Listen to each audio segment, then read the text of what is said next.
Welcome to Studio One. Glad to have you along as you join us from our studio located on the campus of the University of North Dakota. I'm your host, Tom Buring. Up ahead in this half hour, we'll talk to University of North Dakota President Tom Clifford about state economic development and what North Dakota's Vision 2000 program could suggest to other states. Also, we'll meet one of the cast members from the ever-popular international touring company Up With People. Mandy Bennet will be joining us. In our Open Door segment, a visit with international journalist and former chairman of Time Life Broadcast, Richard Clurman. But first, let's go to the news desk with Chris Blaine. Chris?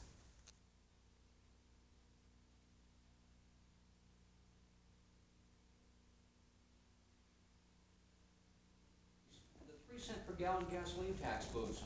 Under the name Yes, where you expect state services, people across the greater Grand Forks area are warning citizens of the consequences of cutting state revenues by $120 million. University of North Dakota Student Vice President Teresa Younger is a member of the Yes Coalition and says if voters cast a no decision, legislators can't adjust taxes for 7 years. Which is kind of scary to think that the rest of the nation is going to be progressing fast with inflation, and students are going to be coming in and out of school, and we'll never be able to touch the taxes again. Property taxes and health care costs will have to rise, but $40 million will still have to be cut from local districts statewide. Grand Forks is host this weekend to a dynamically international group of young entertainers, Up With People. You've seen them perform at the Super Bowl, the Olympics, and throughout the world. Up With People brings its silver anniversary face-to-face show to Grand Forks Central Auditorium this Saturday night at 7:30. Up With People is based in Tucson, Arizona. It was founded in 1965 and incorporated in 1968 as an independent, nonprofit charitable organization without religious or political affiliation. The 120-member cast stays with host families in each performing city and participates in a wide range of community service activities during its stay. Up With People promotion representative Kelly Jacobs says the group has a unique way of coming together. I think that's one thing that's very interesting about Up With People, because when you see the show, you really see a lot of talent and a lot of energy and enthusiasm, and you really think they're professionally trained performers. After every show, Up With People conducts interviews with prospective cast members. They have to be high school graduates, 18 to 25 years old, single, and in good health. And we don't, as I said, we don't base acceptance on talent. It's more based on energy, enthusiasm, the desire to make a difference in the world, the commitment to community involvement and volunteerism. Gary Jackson is one of the newest cast members. Since July, we were in Tucson, Arizona for 5 weeks of training, learning the show and just getting kind of oriented. And then we left Tucson August 29th and been on the road ever since. The performers say they're trying to build peace through international understanding and their own brand of education, public service, and performance. The 82-year-old West Gym has come back to life as the North Dakota Museum of Art. Renovations were started in mid-1988 and the museum was ready for its September 9th opening. The museum can hold 4 different exhibits at one time, with more space for storage, offices, and a gift shop. The museum can maintain perfect climatic conditions and has the necessary security to bring in major exhibits. Total cost of the renovation so far has been nearly $1 million, with another $500,000 needed to complete the project. It's a rough and tumble sport where bodies collide without pads or helmets. Rugby resembles American football only in the shape of the ball used. Otherwise, it's a puzzling array of huddles called scrums. But to the men who play on the UND rugby team, it's a game that challenges their complete athletic ability. The club recently kicked off its 14th season under the leadership of senior Jeff Beach. The team heads to Minneapolis this weekend to compete in the All-Minnesota Rugby Tournament. And in the gridiron schedule tomorrow night, Grand Forks Central hosts Jamestown, Ada Borup visits Sacred Heart, and Saturday the UND Fighting Sioux look for conference victory number 2 in Sioux Falls against Augustana. That's Studio One News. I'm Chris Blaine. Tom? Okay, thanks, Chris. Plenty of baseball this weekend as we work our way toward the October Classic. Cubs host the Giants in Game 2 tonight of the National League Championship. Giants are up ahead of the Cubs 1-0. Best of 7 series then shifts to San Francisco for Games 3, 4, and if necessary, 5, played Saturday, Sunday, and Monday. Over in the American League, the A's travel to Toronto to play the Blue Jays in Games 3, 4, and again, if necessary, a 5th game. That series resumes tomorrow night at the Sky Dome with the A's leading 2-0. And of course, a typical full schedule of college football on Saturday. Number 1 rated Notre Dame heads west to play Stanford, and number 2 rated Miami hosts Cincinnati. Turning our attention to what's happening outside, here's Studio One meteorologist Jay Searles. Jay? Thank you, Tom. After a dreary start this morning, things haven't improved much, but there are some signs for some better weather ahead. In the almanac, we had a high yesterday of 56 degrees. This morning's low was 36 degrees, and we had an 0.08 of an inch of rain in the last 24 hours. Currently in the Grand Forks area, under mostly cloudy sky, the temperature is 52 degrees, winds are northwest at 15 miles per hour, and the relative humidity is 62%. Taking a look across the nation this afternoon, high pressure over the northern Rockies brought cool temperatures there this morning. We're at a low this morning of 27 degrees in Whitefish, Montana. Yesterday's high for the nation was 94 degrees at Edwards Air Force Base. Something very unusual has happened in the weather. A tropical depression has moved into the desert southwest, bringing very heavy rain for that area for this time of year. It's usually very dry down there. Into the eastern half of the United States, high pressure over the Appalachians is bringing pleasant weather to them this afternoon. They have temperatures in the 60s and 70s. Into the central U.S., this cold front is bringing some showers and some very heavy rain across parts of southern Iowa. The rain that we moved through our area this morning was associated with this trough of low pressure. Then we have this cold front to contend with for the next couple of days that will bring some cooler air into our area. That's what it will be for the National this afternoon, and we'll have a good look at the Red River Valley weekend outlook next. Tom? Okay, Jay, thanks a lot. Fun for the whole family coming up. Two of your favorite childhood rag dolls will come to life this Sunday, October 8th at the Chester Fritz Auditorium. Raggedy Ann and Andy are the stars of this world premiere production performed by the Minneapolis Children's Theater. Showtimes will be 4 and 7 p.m. For more ticket information, contact the Chester Fritz Auditorium. When we return, we'll discuss the economic future of the state of North Dakota with UND President Tom Clifford.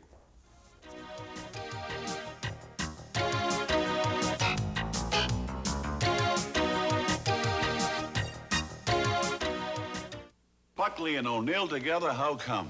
I'm here to elucidate the prodigious benefits of space technology, and you? To bring what you say down to earth. Take this laser, developed for space research. It may one day supplant the need for coronary bypass surgery. It could obliterate an artery obstruction in minutes. The patient's up and around the same day. I'm speechless. See? The benefits from space are endless. Space technology. This is what's in it for you.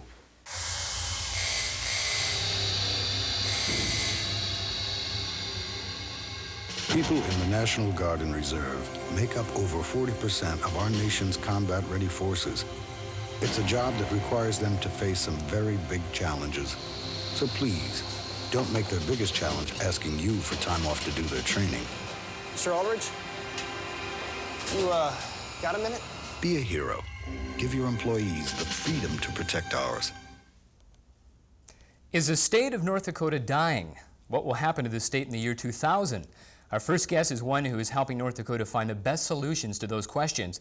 University of North Dakota President Tom Clifford is a member of the Vision 2000 committee whose goal is to guide the state of North Dakota into increased economic development for the year 2000 and beyond. Studio One welcomes a dear friend, Tom Clifford. Well, thank you very much. Good for having you back. Appreciate you coming. No, you're welcome. We talk about Vision 2000, the name of the program. Let me ask you this. How much of the existing problems are due to a lack of previous vision for the state?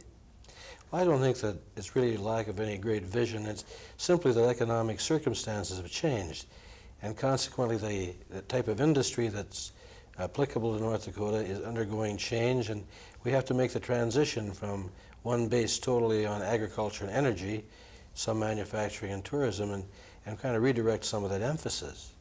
President, how common are the problems nationally, the problems that this state is facing? Would we find them elsewhere? Well, I think you find these in most rural economies, and almost every state has some rural section to it. So there is a commonality in that. We're all in the same boat, really, all over the country. It's a little more emphatic in North Dakota because we rely so much on these. These are our economic pillars, and consequently they're much more important to us. The Vision 2000 program has suggested a report and steps to take to avoid destruction. What steps are being taken? Well, what we did is we had the SRI people make a study of attitudes, and then they compiled these by interviewing people all over the state. Then we took these attitudes and we conformed them in a little report, and we've gone around all over the state in town hall meetings, just a very unique concept. And we bring these out and let everyone discuss what is in that report in relation to their views and their perception of what's going on in North Dakota. It's been amazing. We've gone to some of these very, very small communities. We've had 200 people turn out.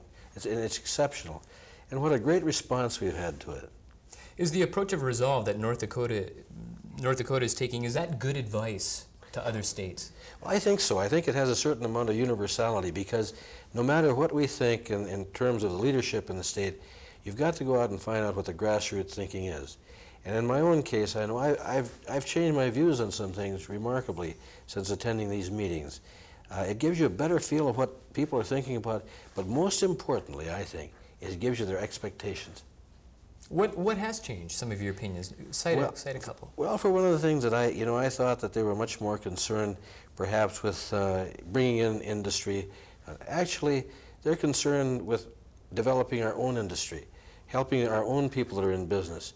Not so much as chasing smokestacks or anything like this, but to be very sound about that. The other thing is, I'm amazed at the sophistication of many of these people in terms of their knowledge of telecommunications, new methods of communicating with country, computers and so on. We've got a people in North Dakota that are very understanding about that, quite sophisticated about the problem, and they really are articulate about what they want.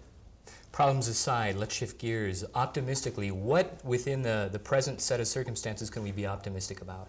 Well, I think there are a number of things. First of all, these very factors that I mentioned, the change in communications, the change in transportation, and our change in computers have all made it possible for us in a small state to compete internationally.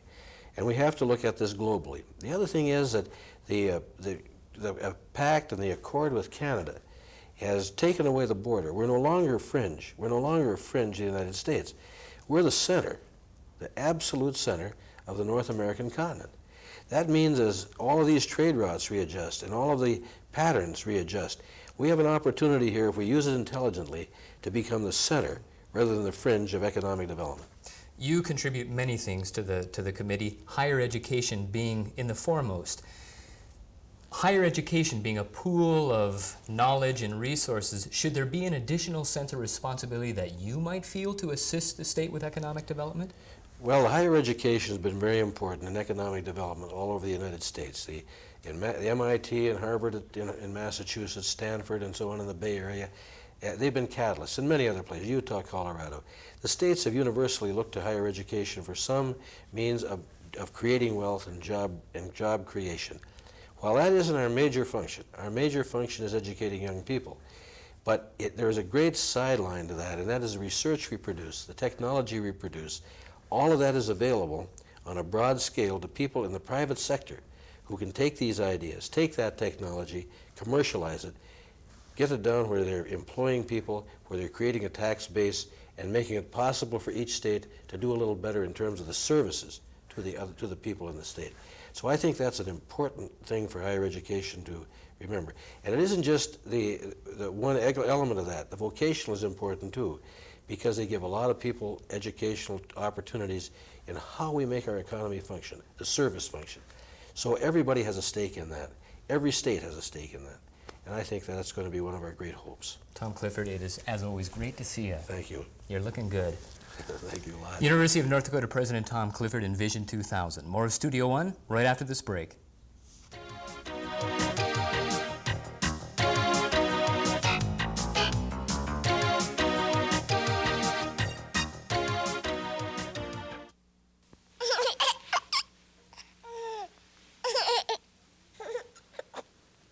Every year, thousands of babies die from choking, suffocating, or other breathing emergencies.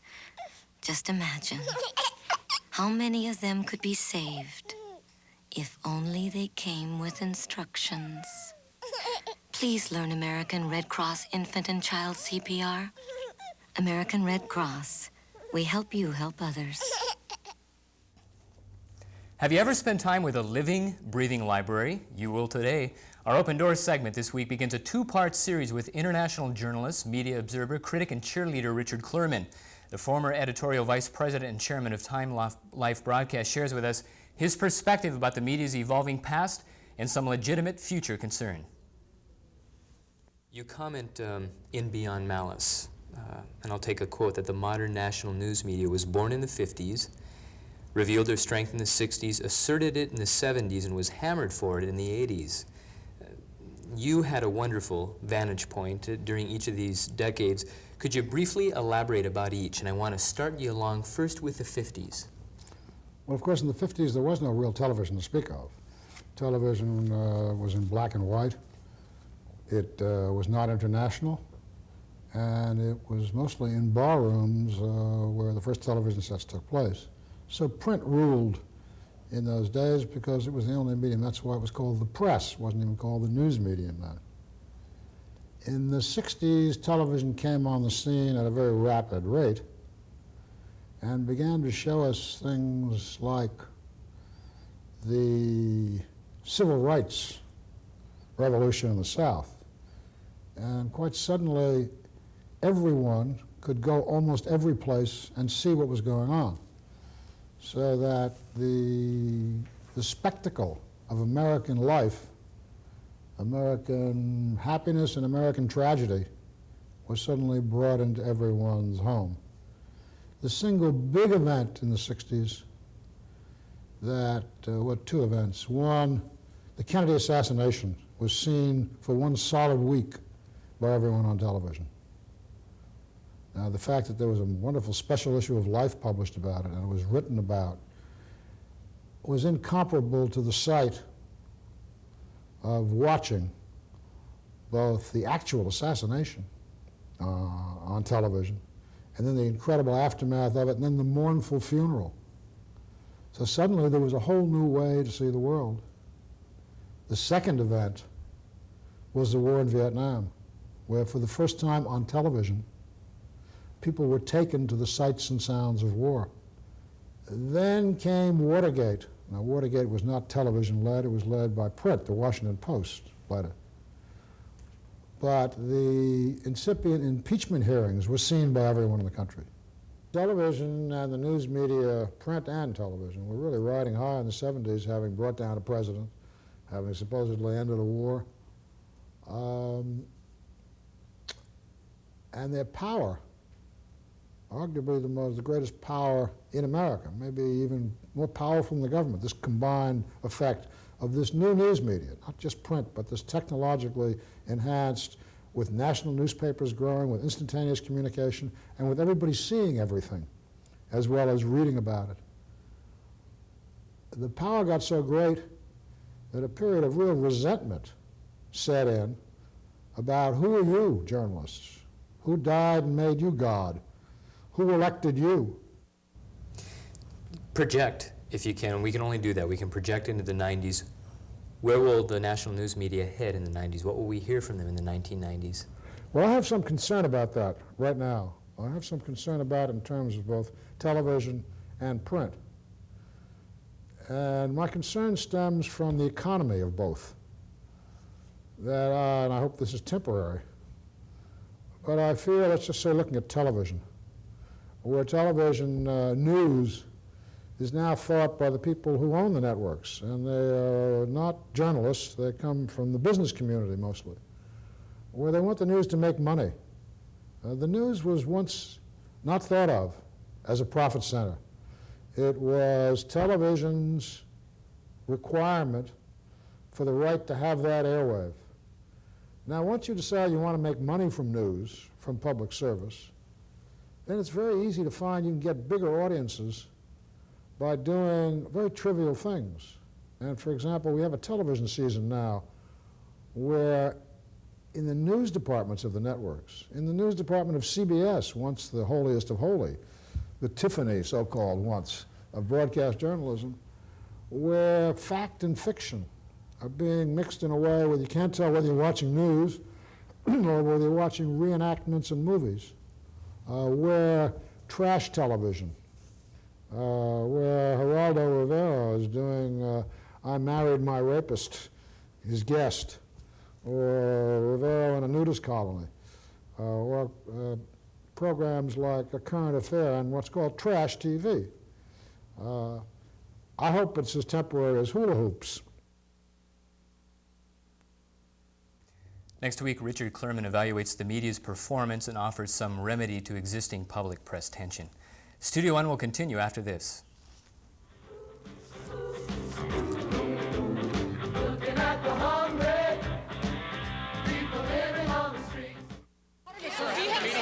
Some people say the press goes too far sometimes. Sorry, I don't think it's appropriate to comment at this time. Had they stopped here, you may never have known about Watergate. Please, no comment. Or here, you may never have known if an issue concerned you. The committee approved all. Now you say the committee was involved, sir? No. To protect your right to be informed, I have nothing more to say. how far should the press go? To learn more about the free press, contact the First Amendment Center. Welcome back to Studio One. Each year, more than 700 young adults spend 11 months traveling and entertaining audiences worldwide, sharing education, public service, and music in a group called Up With People.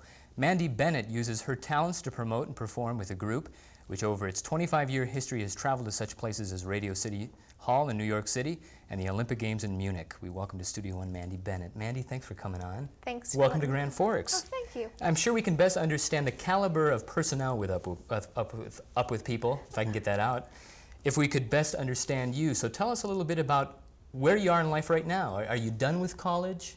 For me, I graduated from high school in Kansas and then went to college at Baylor University in Waco, Texas, and I'm in the middle of my junior year. I'm taking some time off to travel with Up With People and experience the opportunities that presents.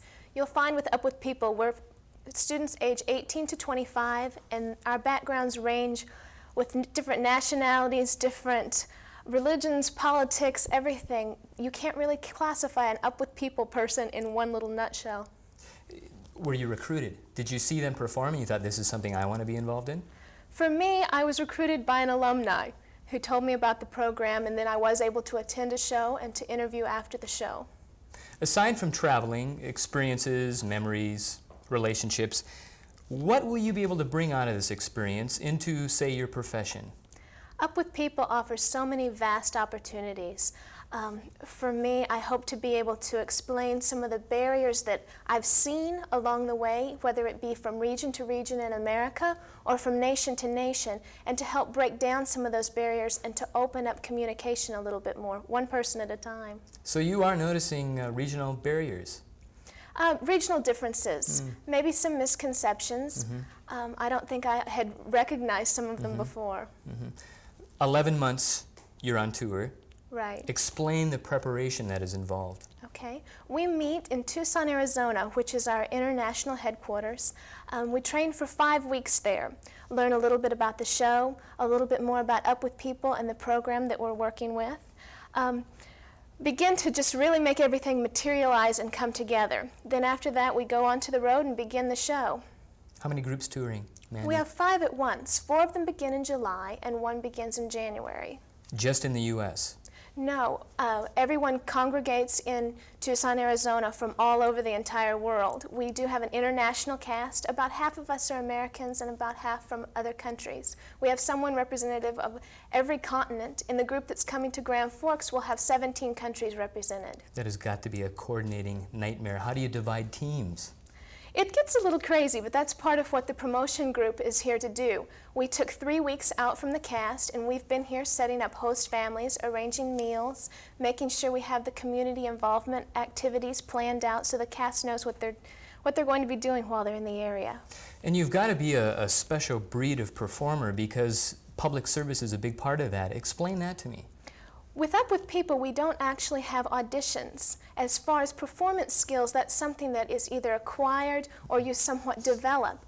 We're really looking for kids that are interested in experiencing the world with an open attitude, willing to go into homes and families and experience the culture of maybe that particular family. Of course, we do have people that are very good in both voice and in dance, in technical aspects, promotion, but some of that is just acquired as you're on the road. We work with professionals that are our teachers or team leaders, and they help grow those possibilities. For internal preparation, you spoke about how some of the personnel are from other countries. You also travel abroad. How do you deal with a language barrier? Well, since we do have 17 different countries represented, we have many of the different languages also there. You do the best you can. We use music as an international language, and we do some of the songs. We have 1 song in Japanese, 1 in Russian, and as we travel from country to country, we will incorporate a little bit of that language into the show. But as a whole, we use a lot of pointing to pictures with host families, trying to just communicate non-verbally, and then also using the different languages that are represented in the cast as interpreters. Something, an experience Up With People had that struck me as real interesting, and it's a dynamic I believe that Up With People uses quite a bit, that is audience participation. Right. Now, you wouldn't have been back here in '72, but during the 72 Olympic Games, during the Israeli team hostage and slangs, the Olympic Village was closed, your performances were canceled, and at the request of Jesse Owens, they brought you in to perform in front of the international athletes. Right. By the end of the evening, by the end of the show, there was an incredible unity and a harmony and resolve that was brought back together. How do you explain this dynamic? Up With People, its main goal is to unite people despite their differences, and I think that's what you saw there at that Olympic Games. We do try to promote a very energetic, uplifting show. The very name, Up With People, is a positive experience, and we hope that we can promote that through the show and through the community involvement that we can do. Mandy, thanks for coming on. Thank you it's for having me. It's good to meet you. Good luck on the show. Mandy Bennet and Up With People. Locally, they will open this Saturday at the Grand Forks Central High School gym. Tickets will be sold at the door. Showtime is 7:30. When we return, one last look at the weekend's forecast.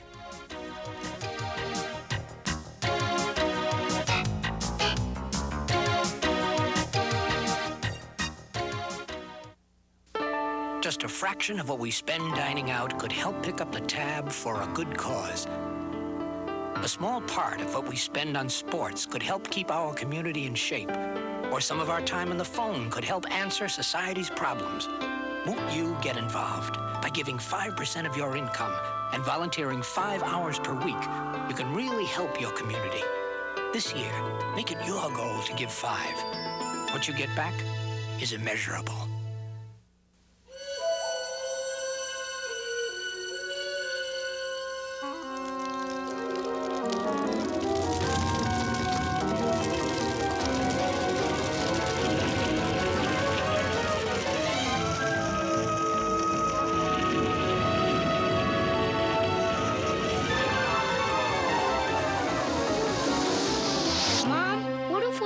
Come from?